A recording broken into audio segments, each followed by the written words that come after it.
உங்களுக்கு என்ன வேணும்? ரூம் வேணும். இங்க எந்த ரூமும் காலியா இல்லை.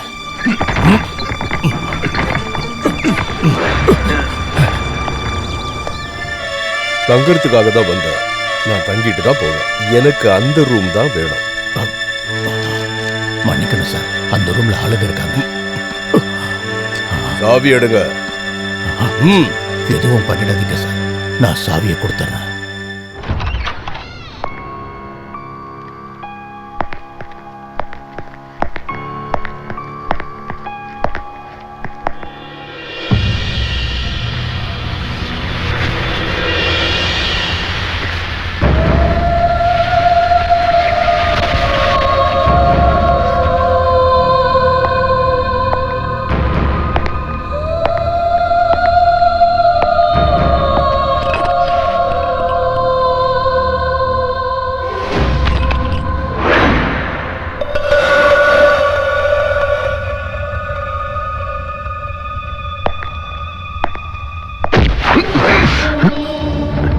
நீ அவளை கொன்னுட்டல்ல? நான் இல்ல, இவளை கொன்னது நான் இல்ல. எல்லா விஷயம் தெரிஞ்சுதான் நான் இங்க வந்திருக்கேன். இங்க நடந்த விஷயம் எல்லாத்தையும் ராகுல் கிருஷ்ணா என்கிட்ட சொல்லிட்டான். இல்ல, அவன் எதையுமே சொல்லிருக்க மாட்டான். ஒருவேளை ஏதாவது சொல்லியிருந்தா அது பொய்யாதான் இருக்கும். தயவு செஞ்சு நான் என்ன சொல்ல போறேங்கிறத கவனமா கேளுங்க. கொஞ்சம் பொறுமையா நான் சொல்றதை கேளுங்க சார். வாழறதுக்கு வேற வழியே இல்லைங்கிற சூழ்நிலையில தான் நான் இந்த வீட்டை கெஸ்ட் ஹவுஸா மாற்ற முடிவெடுத்தேன். ஒரு சில பேர் இங்க சுத்தி பார்க்கறதுக்காக வந்து தங்குவாங்க. ஒரு சில பேர் ஒரு நாள் மட்டும் தங்கிட்டு திரும்பி போற காதலர்களா இருந்தாங்க. ஆனா நேத்து வந்த அவன் இது மட்டும் இல்லாம வேற என்னென்னவோ திட்டங்கள் வச்சிருக்கான்னு எனக்கு தோணுச்சு.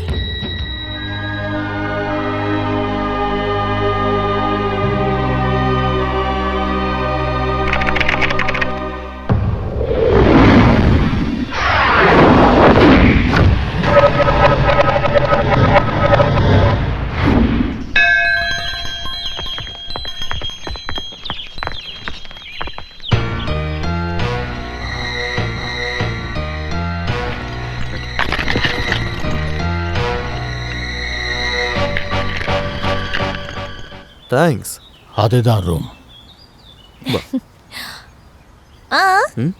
ஒரு ரூம் தான் புக் பண்ணியா? ஆமா, ஏன் கேக்குற? பத்தாது. ஒரே ரூம் ஷேர் பண்றதெல்லாம் கல்யாணம் முடிஞ்சதுக்கு அப்புறம். அது வரைக்கும் எனக்கு என்னோட ரூம், உனக்கு உன்னோட ரூம். Okay uncle? எனக்கு இன்னொரு ரூம் வேணும். அதுக்கு என்ன மாத்தார? இந்தா அம்மா, நீ அந்த ரூம் எடுத்துக்க. Thank you uncle. பாய். நீங்க எதுக்காக கீயை கொடுத்தீங்க? மனசுல எவ்வளவு பிளான் போட்டு வச்சிருந்த தெரியுமா? எல்லாத்தையும் கெடுத்துட்டீங்க நீங்க. சாரி. சாரி. சரி.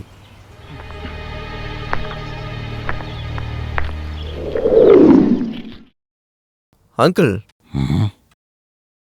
நானும் மீராவும் பார்க்க எப்படி இருக்கோம்? எங்க ரெண்டு பேருக்கு நல்ல பொருத்தம் இருக்கு. சச்சா, எனக்கு பொருத்தமான பொண்ணு அவ இல்லவே இல்லை.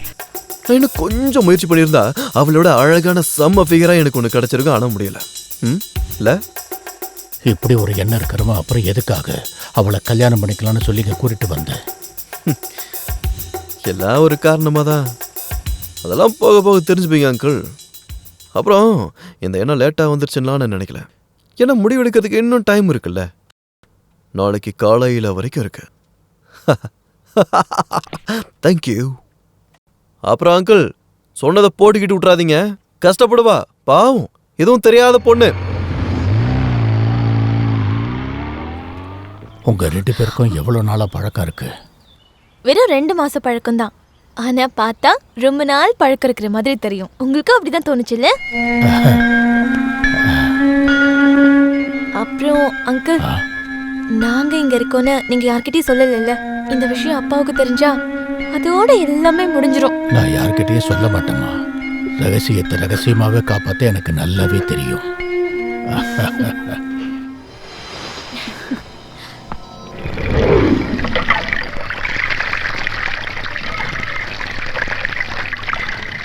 அங்கிள், படுத்தா தூக்கம் வரல. நாளைக்கு வேற கல்யாணமா? ரொம்ப டென்ஷனா இருக்கு. எந்த கெட்ட நேரத்துல எனக்கு இந்த யோசனை வந்துச்சேன்னு தெரியல. ஹெல்ப் பண்ண வேண்டாம்.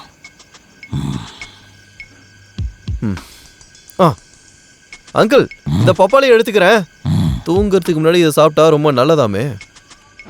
அவன் பண்ற எல்லா விஷயங்களும் சந்தேகத்தை தூண்டுச்சு. ஆரம்பத்தில் எடுத்து அவன் செய்யற எல்லாமே. பப்பாயா ஜூஸ்ல தூக்க மாத்திரையை கலந்தான். அதை பார்த்த உடனே நான் ஷாக் ஆயிட்டேன். என்னை மயக்கமடைய வச்சுட்டு அவன் அப்படி என்ன பண்ண போறான் அதை தெரிஞ்சுக்கணும்னு நான் நினைச்சேன்.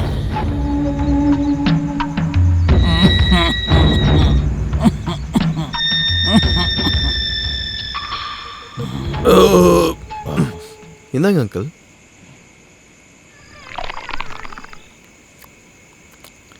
இனிப்பு பத்தல. எனக்கு இனிப்பு இன்னும் வேணும். ஜூஸா இருந்தாலும் வாழ்க்கையா இருந்தாலும். இரு, சக்கரை போட்டுக்கிறேன்.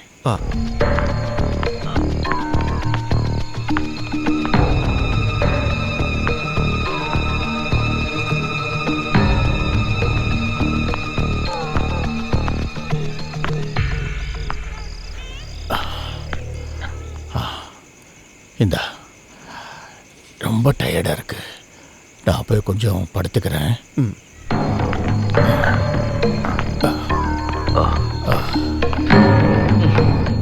எஸ்.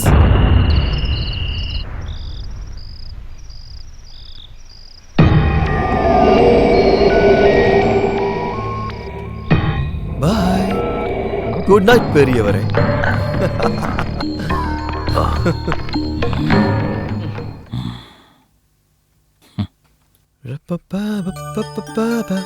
ஹாய் மீரா. பெருசு தூங்கிடுச்சு. என்ன ஒரு டார்ச்சரு.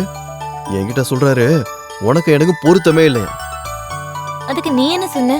உண்மைதானே சொன்னேன். உண்மையை யார் சொன்னாலும் அதை நம்ம ஏத்துக்கணும்ல. என்ன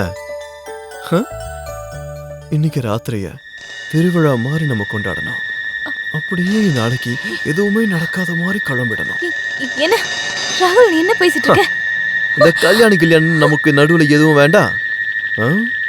கல்யாணம் ஆகாத ஒரு பொம்பளைக்கும் ஆம்பளைக்கும் பிறந்த வந்தான். நமக்கும் அதே மாதிரி நடக்கட்டுமே. Come on, come on, come on, come on. ராகுல், ராகுல் விடு. என்ன பண்ற? விடு. வேண்டாம், சொல்றது கேளு. வேண்டாம் ராகுல், வேண்டாம்.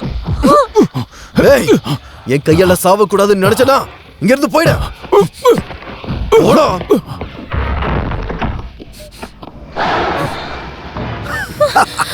ராகுல், ராகுல் வேண்டாம். ராகுல், ராகுல் என்ன விடு. அந்த பொண்ணு எதுவும் பண்ணிடாத.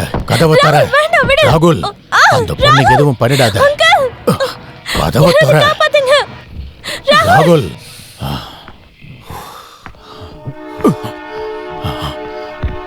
அம்மா, என்னாச்சு? நீ என்ன பண்ண? வெடியா. வெடியறதுக்குள்ள யார் கண்ணையும் படாத மாதிரி எங்கேயாவது போய் தூக்கி போடி விட.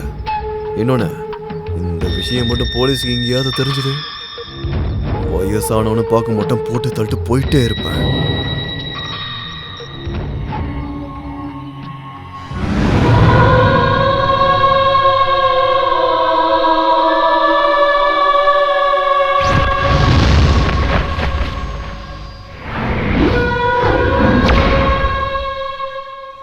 அவனை எதிர்த்து நிற்கிற அளவுக்கு என்னோட உடம்புல தெம்பு இருந்திருந்தா மீராவுக்கு எப்படி ஒரு நிலைமை வந்திருக்காது. அவ செத்திருக்க மாட்டா. கற்பனையில் ஒரு பொய்யான கதையை சொன்னா அதை கேட்டுட்டு போகிறதுக்காக இல்லை நான் வந்தது. அம்மன் கோவில் தெருவில் வசிக்கிற ருக்மணி தேவி உங்க முன்னாள் மனைவி. அவங்கள கொல்ல சொல்லி ராகுல் கிருஷ்ணா கிட்ட நீங்க சொன்னீங்க. அதை அவன் கேட்கலன்றதுனால உங்களுக்கு அவன் மேல கோபம் வந்துருச்சு. மீராவை கொல்ல வேண்டிய நோக்கமும் அதுதான். மனைவியா? எனக்கா? நான் தான் அவளை கல்யாணமே பண்ணிக்கலையே சார். அப்படி இருக்கும்போது நான் எதுக்காக அவளை கொல்ல சொல்லி அனுப்பியிருப்பேன்? 1000 ரூபா கொடுத்தாலே ஒருத்தனை கொலை பண்ண முடியும். அதுக்கு இந்த ஊர்ல நிறைய பேர் இருக்காங்க. உங்களை அவன் தப்பா நம்ப வச்சிருக்கான். நீங்க அவனை நம்பாதீங்க.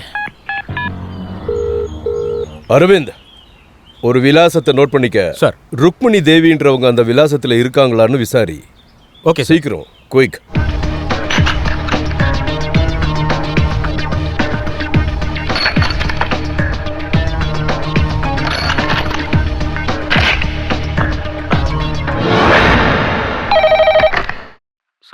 அரவிந்த் பேசுறேன். எஸ் அரவிந்த், சொல்லு. சார், அம்மன் கோயில் ஸ்ட்ரீட்ல அப்படி ஒரு விலாசமே இல்ல. ருக்மணி தேவிங்கிற ஒரு லேடியும் அட்ரஸ் ஃபேக்குன்னு சொன்னாங்க. நம்மளை யாரோ குழப்பி விடுறாங்களோன்னு தோணுது. ஓகே.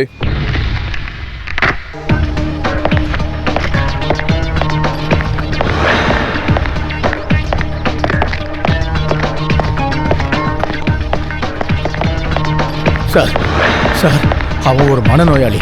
மீராவை கொண்டு அவனை எந்த காரணம் கொண்டு தப்பிக்க விட்டுறாதீங்க.